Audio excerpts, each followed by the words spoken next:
Okay, so I got a new product in and I am hopeful because I've been looking for some feedback in my paddle shifters for the Golf R. Let me open this thing up. This is a kit I bought for just under $100, which I think is pretty good value considering for a set of paddle shifters that have an external armature and two sets of real carbon fiber plate paddles with that real positive click. Feels so nice. And then like when you pull on it, there's the magnetic clasp like makes it a little difficult to pull, and then when you do, it has a click on the open and a click on the close. Very, very nice. The beautiful thing about this kit is that the plus and minus are cut out, laser cut from the carbon fiber, and they include these larger ones. So, you know, also carbon fiber. Very, very nice. So I'm going to install these. I don't know which set I'm going to use yet for my car. I'll have to install and look at what the proportions are. But I'll go grab my wheel and I'll start the install process. Alright, so this is my current configuration of my wheel. I have R8 controls added on to my Golf R 7.5 wheel. And then I did already add SE3 paddles, which are really nice because they're shaped. And I really like this channel, so when I touch, there's a groove which allowed me to rest my fingers on as I drove. And I'm a big time manual shifter guy, I should say dual clutch paddle shifter guy. So I play it in manual mode almost 97% of the time. That's why I shift a lot. And so from my perspective, adding the carbon fiber clicky ones can only help to increase that feedback and experience, whereas here, even though I love the metal, like it's that mushy sort of no discrete feedback, like rubbery. I don't like that. So let's start taking this apart and mounting the entire armature, which will replace this entire piece. We can start doing that by removing the paddle shifting armature. So we have to pull this entire trim piece off. Be very careful. It's easy to break the little hook tabs that are plastic that push into the foam rubber backside here. And I need to do that to remove these two with a screw from the other side, which would go here to mount it in. Otherwise, how am I going to reach that really? It's impossible. So let's see what we can do. Yeah. So let's remove this sucker.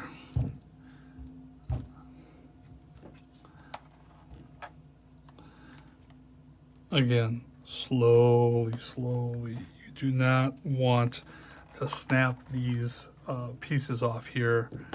Otherwise, you're going to be in deep trouble. If you do break them, you can, of course, glue them back either with like a super glue and combined with baking soda to form like a tough substrate or epoxy. But that takes time as a pain. So let's really try to ease this out. And I won't make you wait through the whole process because, you know, there's at least 4 on this side, a couple here, and then a couple here on the bottom, and to gently pull it all out takes a bit of time and patience. So let me get to that and then we'll cut to when I'm done. Okay, I gently pulled each of the pins up. You can see there's 4 across the top, 3 across the bottom, and for each side there's a couple. Let me see if I can get this angle right. Yeah, there's a couple on the sides here, two here. So we don't really need to remove any of the controls per se. We just need to take out the screw holding the armature in. So let's get to that and then replace the housings for the paddle shifters. Okay, so let's remove the screws holding each of the paddle shifter hardware in place. Be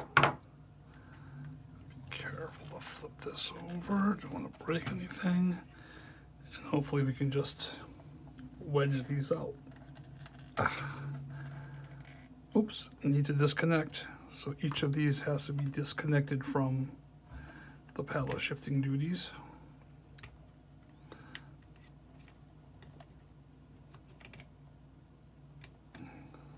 One. This one. This one.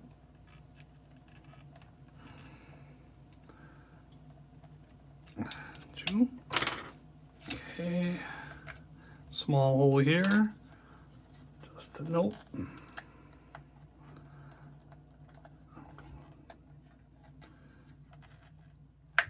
And small hole there. So negative on this side, feeding it through that little hole. And then putting this into place. It just kind of pushes into the foam, which is nice. Not too complex. Easy to do.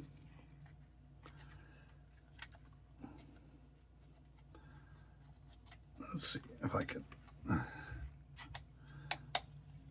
There we go. And then we can bring those shifters back to where the old ones were.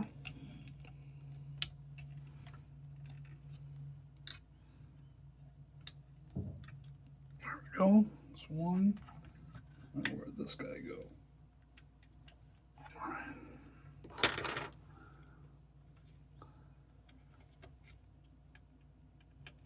Not too bad. Oh yeah. Okay, now let's check to see if all of this is good on our end. All right, screw these back in.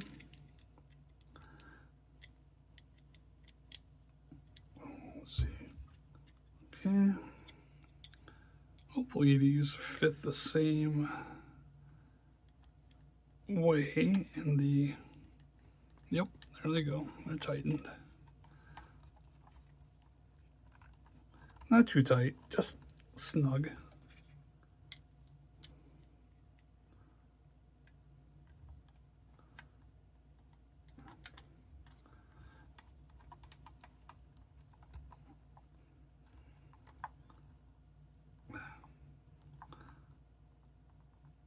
That's good. Check on the back side. Looking pretty good. Looking pretty flush. Just gotta set them into the foam a little bit. And there we go. Yeah, let me put this in position. I don't want to put it all the way back in yet until I'm sure. Yeah, I might go with the longer ones.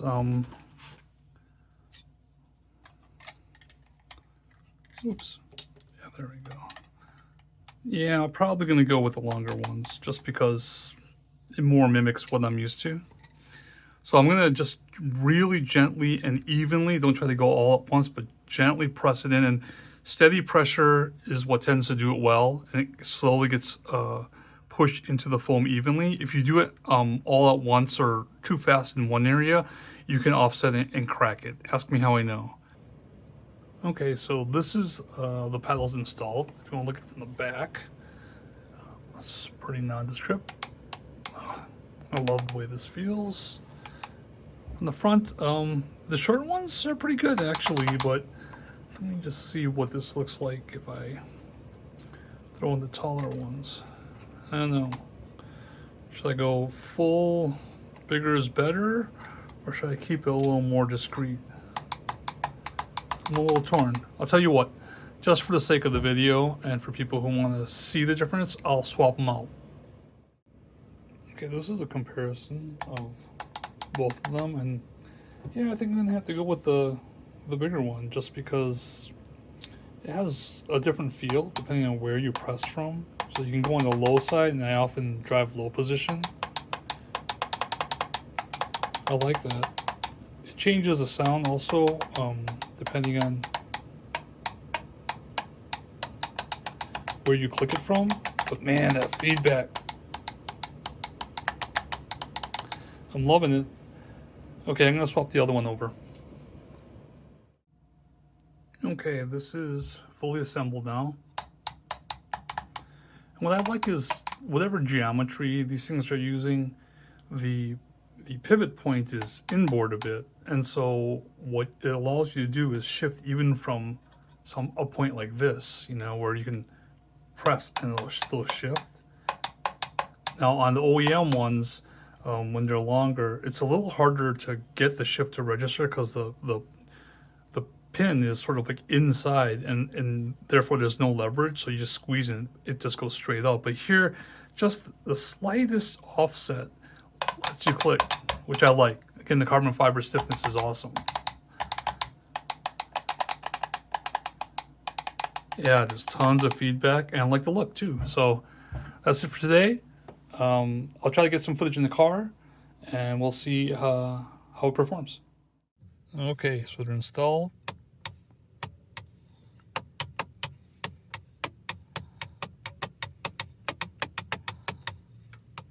I love them.